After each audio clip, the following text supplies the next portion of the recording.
तत्वार्थ रामायण में राम गीता। एकता लक्ष्मणौ रामम एकांते समुपस्थितम विने अवनतो भूत्वा परपच्छ परमेश्वरम। एक दिन रघुनाथ जी एकांत में विराजे थे। प्रभु अतिशय आनंद में थे, प्रसन्न थे। उस समय लक्ष्मण जी ने आकर के राम जी को प्रणाम किया। पीछे अत्यंत विनय पूर्वक लक्ष्मण जी ने प्रभु जी से प्रश्न किया, महाराज, मोक्ष किसे कहते हैं? बंधन किसे कहते हैं? ईश्वर में और जीव में क्या भेद हैं? मुझे बहुत थोड़े शब्दों में इस तत्व ज्ञान का उपदेश कीजिए। राम जी को अधिक बोलना आता नहीं था। राम जी बहुत ही सीमित बोलते थे। राम जी ने बंधन और मोक्ष का स्वरूप लक्ष्मण जी को समझाया। महापुरुष इसे राम गीता कहते हैं। राम जी ने कहा, लक्ष्मण, बंधन मन का है और मुक्ति भी मन को मिलती है। ईश्वर के अतिरिक्त संसार में किसी भी विषय का चिंतन मन करे तब मन बंधन में आता है। मन विषयों का चिंतन छोड़े तो मुक्ति जैसा आनंद मिलता है। मन का निर्विषय बनना मुक्ति है। मन का विषयों में फंसना बंधन है।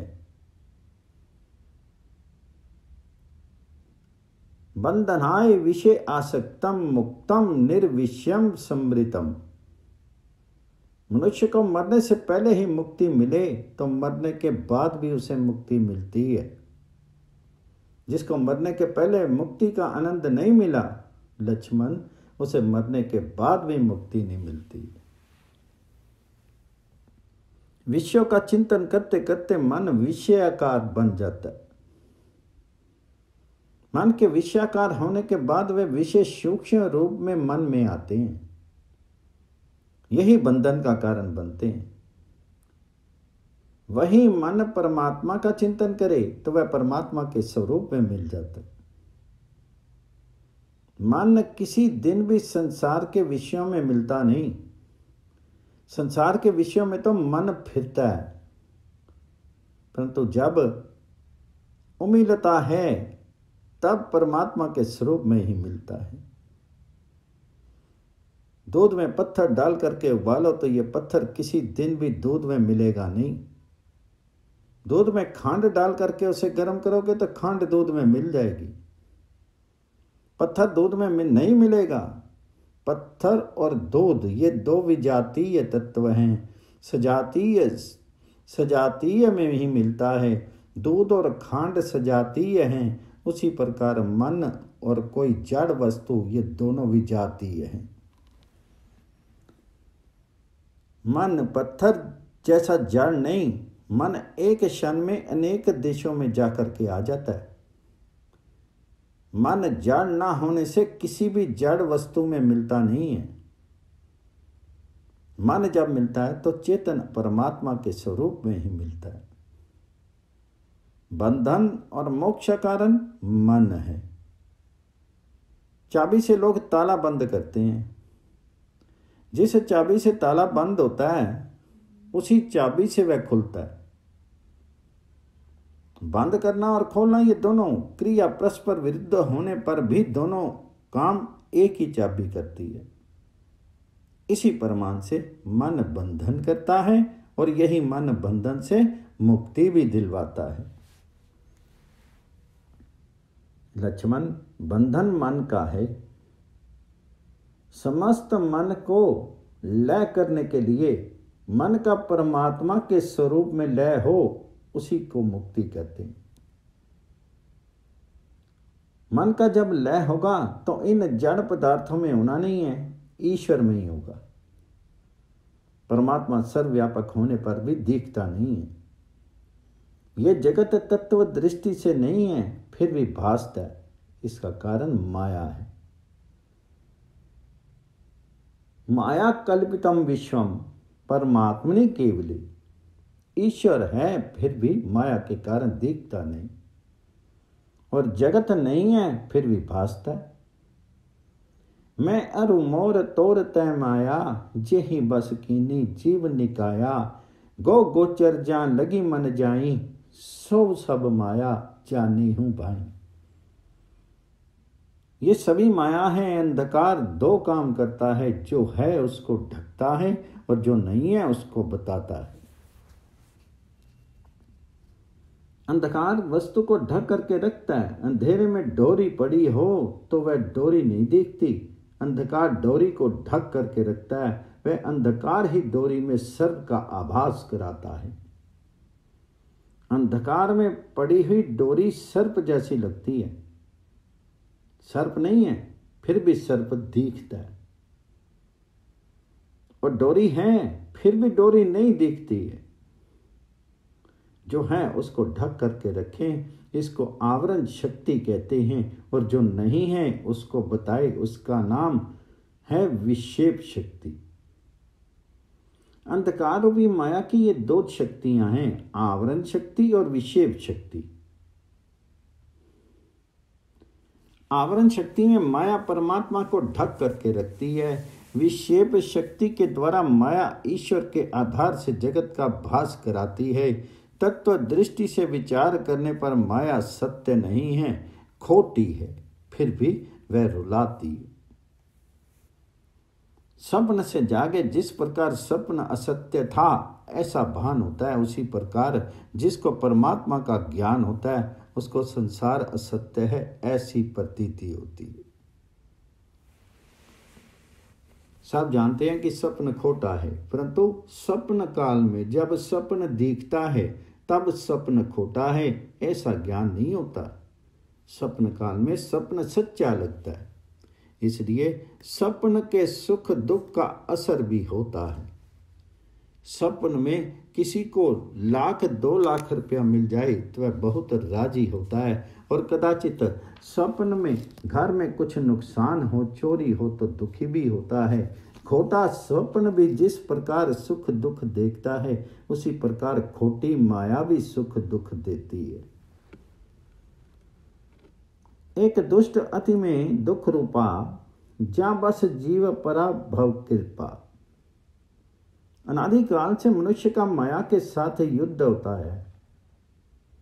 जीव सब प्रकार का मोह छोड़ करके ईश्वर के पास जाए, वह माया को अच्छा नहीं लगता। माया का एक स्वरूप नहीं, ईश्वर जिस प्रकार व्यापक है उसी प्रकार माया भी व्यापक जैसी है। जीव ईश्वर के मिलन में माया विघ्न करती है। माया मन को चंचल बनाती है। माया जीव को ऐसा समझाती है इस संसार में ही सुख है, स्त्री में सुख है, संपत्ति में सुख है, संतति में सुख है। स्त्री पुत्र घर बार रूप अंधेरे कुएं में जीव को वह फेंकती। माया अनेक रीति से जीव को ईश्वर से दूर फेंकती है। माया जीव को हराती है, जीव की हार होती है और माया की जीत होती है। जीव शुद्ध चेतन है, परंतु माया के वश होकर के वह बंधन में आता है। जागने के बाद जिस प्रकार स्वप्न का सुख दुख नहीं रहता, उसी प्रकार संसार में भी जो जागता है उसको परमात्मा के आनंद स्वरूप का अनुभव होता है। और इस आनंद स्वरूप का अनुभव करने वाले पर संसार के सुख दुख का असर नहीं होता है। ना जागे तब तक स्वप्न है। कदाचित तुमको ऐसी शंका होगी कि महाराज सारी रात जागरण करके बैठने को कह रहे हो, इस संसार में जागा हुआ कौन है, सोया हुआ कौन है? जगत में सोया हुआ वह है जो काम के अधीन है। सोया हुआ वह जीव है जो इंद्रियों का दास है, जिसने एक एक इंद्रिय संयम बढ़ाया है, जिसको काम के ऊपर विजय मिली है, वह जागा हुआ है। या निशा सर्वभूतानां तस्याम जागृति संयमी, यस्याम जागृति भूतानि सा निशा पश्यतो मनु मुने। जो जागा नहीं है उसको संसार मिलता है, और जो जागा है उसको परमात्मा का अनुभव होता है। स्वप्न काल में जो जगत दिखता है वे जागृत अवस्था में नहीं दिखता। स्वयं स्वप्न का अज्ञान ही स्वप्न है। स्वयं के स्वरूप का ज्ञान हो तो स्वप्न नहीं दिखता। स्वप्न में मनुष्य स्वरूप को भूलता है, स्वयं के स्वरूप को भूले तब स्वप्न आता है। जीव स्वरूप भूला है, इसलिए ये जगत रूपी स्वप्न उसको दिखता है। जीव को ईश्वर का अज्ञान है, इसी से ये संसार है। संसार में ना जागे तभी तक क्लेश है। जाग जाने पर उसको भगवान का अनुभव होता है। स्वप्न में एक मनुष्य को 3 वर्ष की सजा हुई। 2 वर्ष सजा भोग करके नींद उड़ गई, स्वप्न पूरा हुआ। विचार करो, अब बाकी 1 वर्ष की सजा कौन भोगेगा? ये 1 वर्ष की सजा भोगने को बाकी नहीं रहती। उसी प्रकार ये जीव भी जगत में जागे तो सुखी हो, इसके दुखों का अंत आए। वह अज्ञान निद्रा में सोता रहता है, इसलिए दुखी है। आत्म स्वरूप का विस्मरण ही माया है। इस अज्ञान निद्रा से जागते ही जीव संसार से तर जाता है और इसको परमात्मा का साक्षात्कार होता है। परमात्मा का साक्षात्कार करने के लिए सबसे सरल और सुगम साधन भक्ति है।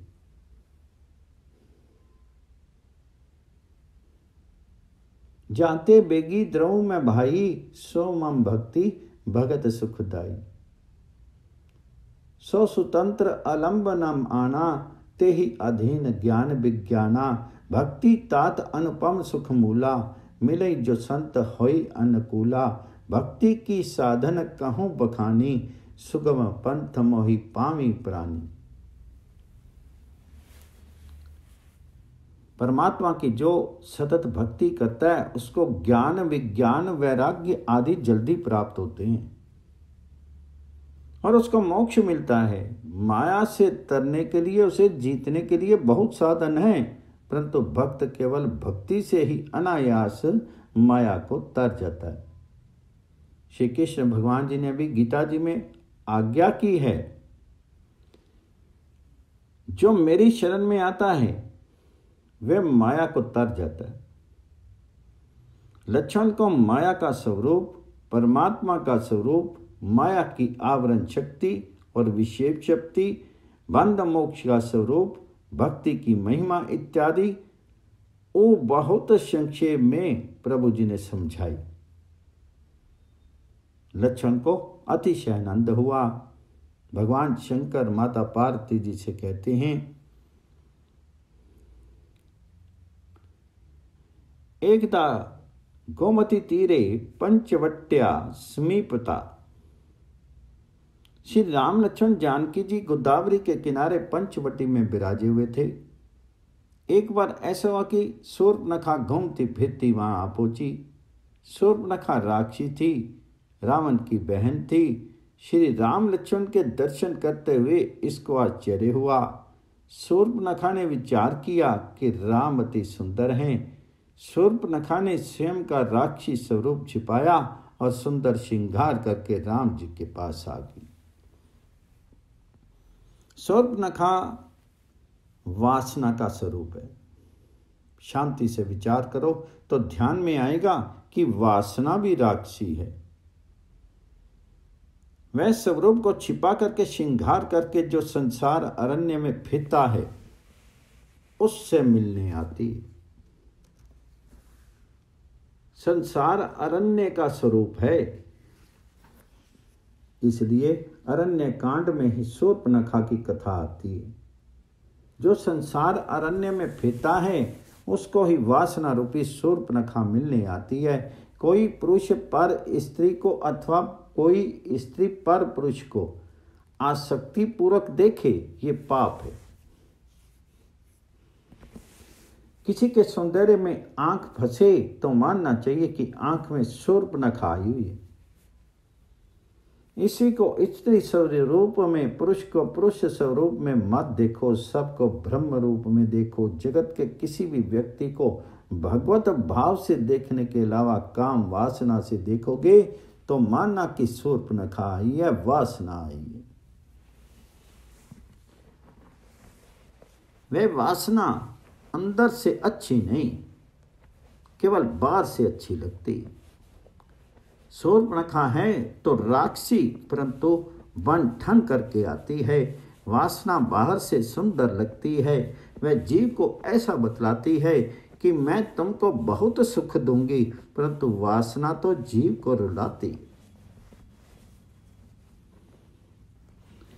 वासना अविद्या लाती है, अज्ञान लाती है। अविद्या अपने साथ 5 दोष लाती है।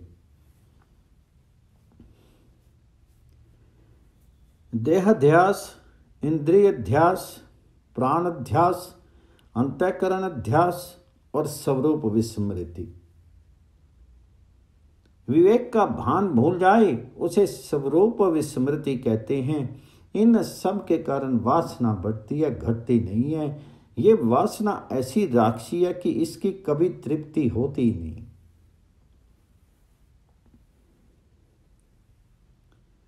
ये तो ऐसी भयंकर है कि खिलाने वाले को भी खा जाती है। खिलाने वाले को खा जाने पर भी इसकी तृप्ति होती नहीं। अनेक बार मनुष्य ऐसा मानता है कि इंद्रियां जो मांगती हैं उन विषयों को मैं भोगूं जिससे मन शांत होगा। अरे भोग से शांति मिलती होती तो आज तक शांति मिल जानी चाहिए थी। आज तक अनेक जन्मों से जीव ने संसार में सभी विषयों का अनुभव किया, उपभोग किया, फिर भी इसे शांति नहीं मिली। इंद्रियों को जो सुख एक बार दिया वही सुख वह फिर से मांगेंगी। इसलिए ऐसी वासना जागे उस समय उन विषयों के भोगने से पहले मन को समझाओ कि आज तक कितना खाया, तृप्ति हुई क्या। विषयों में जब तक आकर्षण है तब तक विशेष इच्छा का नाश नहीं होता। विषयों का आकर्षण ना रहे तो विशेष इच्छा का विनाश हो जाता है। वासना की शांति भोग से नहीं, त्याग से होती। शूर्पणखा सुंदर स्वरूप धारण करके श्री रामचंद्र जी के पास आई। श्री रामचंद्र जी का स्वरूप देख करके शूर्पणखा कामांध होगी। इसलिए रामचंद्र जी से कहा, मैं रावण की बहन हूं, आज तक मैंने विवाह नहीं किया। थी तो वह विधवा, परंतु वह झूठ बोली। तुम सम पुरुष न मो सम नारी, ये संजोग विधि रचा बिचारी। मम अनुरूप पुरुष जग माही, देखूं खोजी लोक तिहु नाई। ताते अब लगी रही कुंवारी, मनु माना कछु तुम्ही निहारी। मुझे अपने लायक कोई सुंदर पुरुष आज तक मिला नहीं, इसलिए मैं कुमारी हूं। परंतु आज तुमको देख करके मेरा मन कुछ माना है, इसलिए मैं विवाह करने आई हूं। भाव भरता मम प्रभु, तुम मेरे साथ विवाह कर लो। रामायण में लिखा है कि शूर्पणखा को जवाब देने के लिए जब श्री रामचंद्र जी उनके साथ बात करते थे तब प्रभु की नजर तो श्री सीता जी पर ही रहती थी। राम जी शूर्पणखा के साथ जब बोलते थे तब वे शूर्पणखा पर दृष्टि नहीं डालते थे। वासना राक्षसी आंख से अंदर घुस जाती है। संसार के सुंदर विषयों को देख करके आंख उनके पीछे दौड़ती। आंख के पीछे मन जाता है। मन जानता है कि ये मेरा नहीं, मुझको मिलने वाला भी नहीं, फिर भी ये पाप करता है। मन में जितने पाप आते हैं वे आंख के मार्ग से ही आते हैं। आंख बिगड़ी तो मन बिगड़ा। विषय पहले आंख में आते हैं, काम पहले आंख में आता है। काम को अगर आंख में नहीं आने दो तो पीछे ये मन में भी नहीं आएगा। वासना आंख में नहीं आए, इसलिए आंख को बंद रखो। आंख को बंद रखोगे, आंख को सुरक्षित रखोगे तो मन पवित्र रहेगा। खूब ध्यान में रखो कि तुम आंख किसको देते हो, किस भाव से देते हो। तुम जिसको आंख दोगे उसको अपना मन ही देना पड़ेगा। तुम जिसको आंख देते हो उसका चित्र, उसके स्वरूप तुम्हारे मन में आता है। आंख देने के पहले विचार करो कि यह कौन है, कैसा है, मैं किस भाव से इस पर दृष्टि डाल रहा हूं।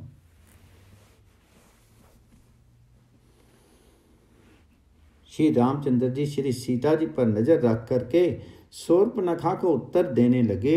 शूर्पणखा नजर नहीं डाली। रामायण की शूर्पणखा और भागवत की पूतना एक ही है।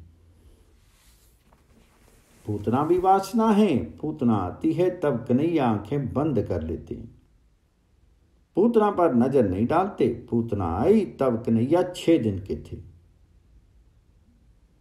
अभी राधा जी नहीं आई थी, इसलिए नजर कोने में रखते थे।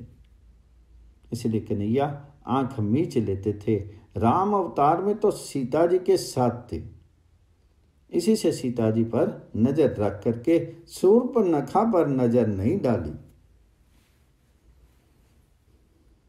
भगवान बोध देते हैं कि जिसके मन में पाप भरा है उस पर मैं दृष्टि नहीं डालता। उसको सामने से मैं देखता नहीं। जिसका मन मैला है उसको सामने से भगवान देखते नहीं। बाहर का श्रृंगार प्रभु देखते नहीं। परमात्मा तो अंदर का सूक्ष्म शरीर का मन का श्रृंगार देखते हैं। स्थूल शरीर का विचार करें वह जीव तथा सूक्ष्म शरीर का विचार करे वह ईश्वर।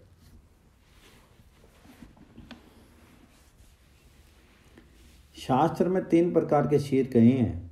स्थूल, दूसरा सूक्ष्म, तीसरा कारण। आंख को दिखता है वह स्थूल शरीर है।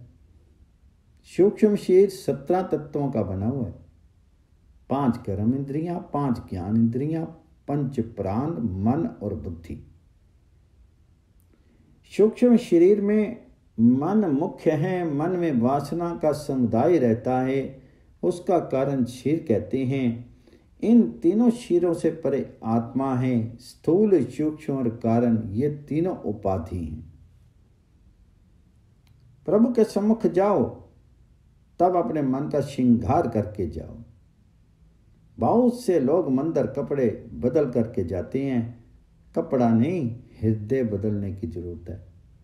भगवान कपड़े को नहीं, हृदय को देखते हैं। निश्चय करो ठाकुर जी मुझ पर दृष्टि डालें, उस योग्य बन करके परमात्मा के पास जाऊंगा। श्री रामचंद्र जी ने शूर्पणखा से कहा मेरी तो लगन हो गई है। ये श्री सीता जी मेरी पत्नी हैं। तो जैसी कुंवारी है वैसे मेरा भाई भी कुंवारा है, तो वहां जा। पर स्त्री में मात्र भाव रखने वाला मैं मर्यादा पुरुषोत्तम हूं, इसलिए मैं तो लग्न नहीं करूंगा। परंतु तुम तुम्हारी इच्छा हो तो लक्ष्मण जी के पास जा। लक्ष्मण इस समय अकेला है। मार शब्द पर अर्थ है काम। उत्थित मारा, लक्ष्मण जी निष्काम थे। इसीलिए श्री रामचंद्र जी ने लक्ष्मण जी के लिए कुमार शब्द का प्रयोग किया। कहने का भावार्थ था कि लक्ष्मण जितेंद्रिय हैं।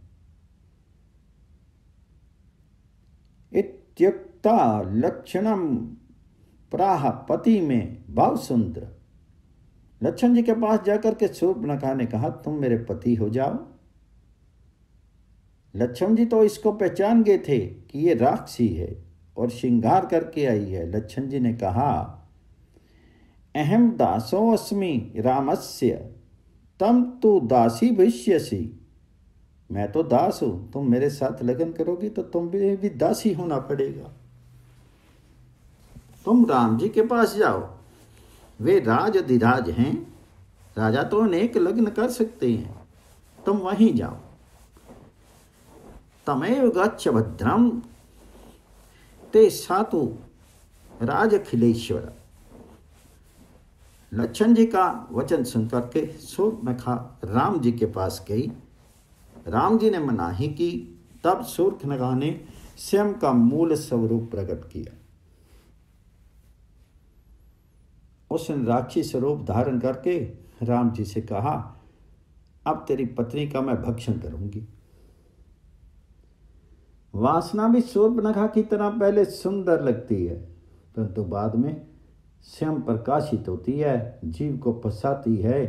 वासना आरंभ में कोमल लगती है, परंतु ये भयंकर होती है। वासना की पकड़ में से जल्दी छूट पाते नहीं। शूर्पणखा श्री सीता जी की तरफ दौड़ी।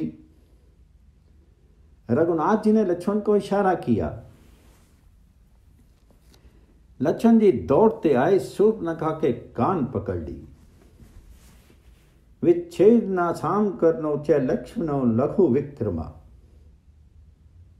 लक्ष्मण जी ने शूर्पणखा के दोनों कान काटे तथा नासिका काट ली। रुधिर निकलने लगा। शूर्पणखा बहुत व्याकुल हुई। वहां से वह खर, दूषण, त्रिशरा आदि राक्षसों के पास गई और कहा, राम जी के भाई ने मेरी ऐसी दुर्दशा की। समस्त राक्षस रघुनाथ जी के साथ युद्ध करने को तैयार हुए। राक्षस सेना युद्ध करने आई। भयंकर संघर्ष हुआ। बहुत थोड़े समय में प्रभु ने सब राक्षसों का विनाश कर दिया। जो धनुष बाण सजा करके रखता है उसको कोई भी राक्षस नहीं मार सकता।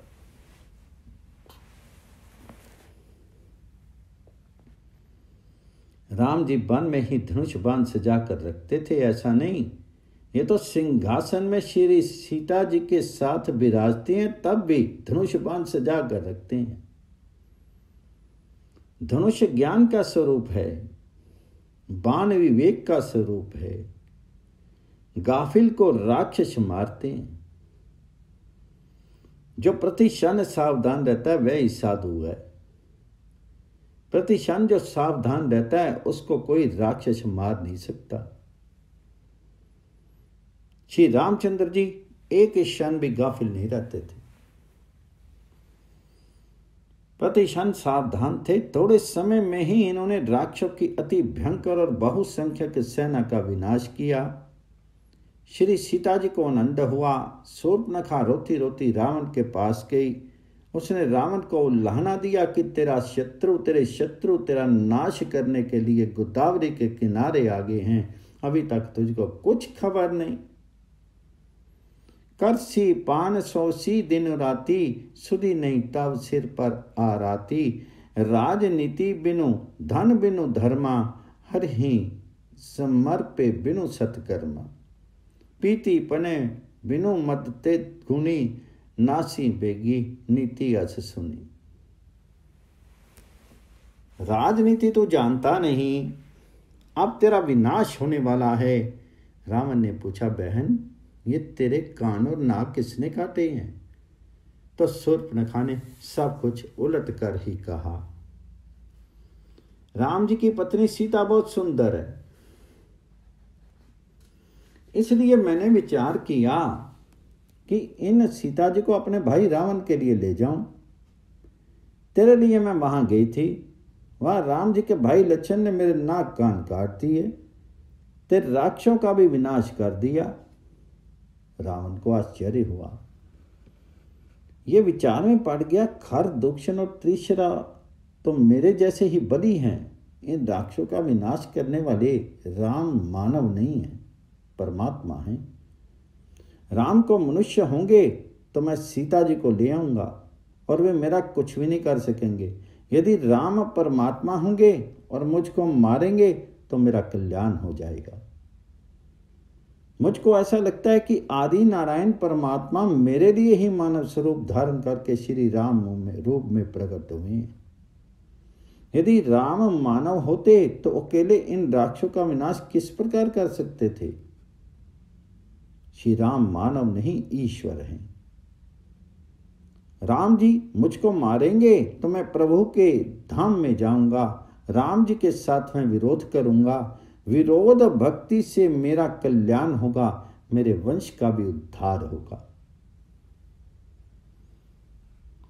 तो मैं जाई बेरुहटी करूं, प्रभु सर प्राण तजे भव तरूं।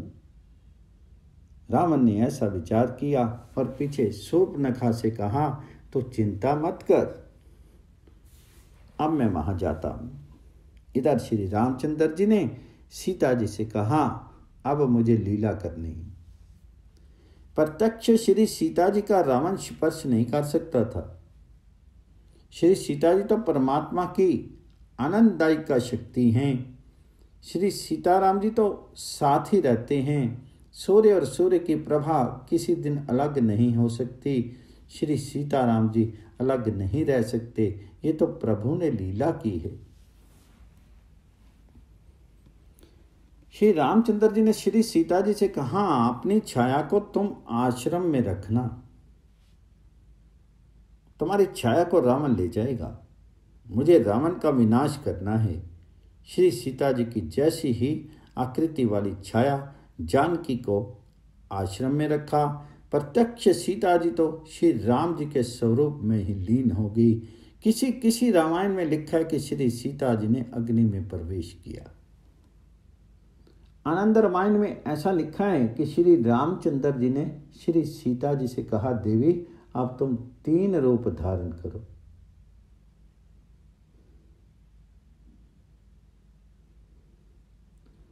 रजो रूप से तुम अग्नि में प्रवेश करो, सत्य रूप में मेरे स्वरूप में लीन हो जाओ और तमोमय बन करके छाया रूप धारण करके आश्रम में रहो। श्री सीता जी ने इसी प्रकार किया, अपना छाया स्वरूप आश्रम में रखा। जय श्री राम जी।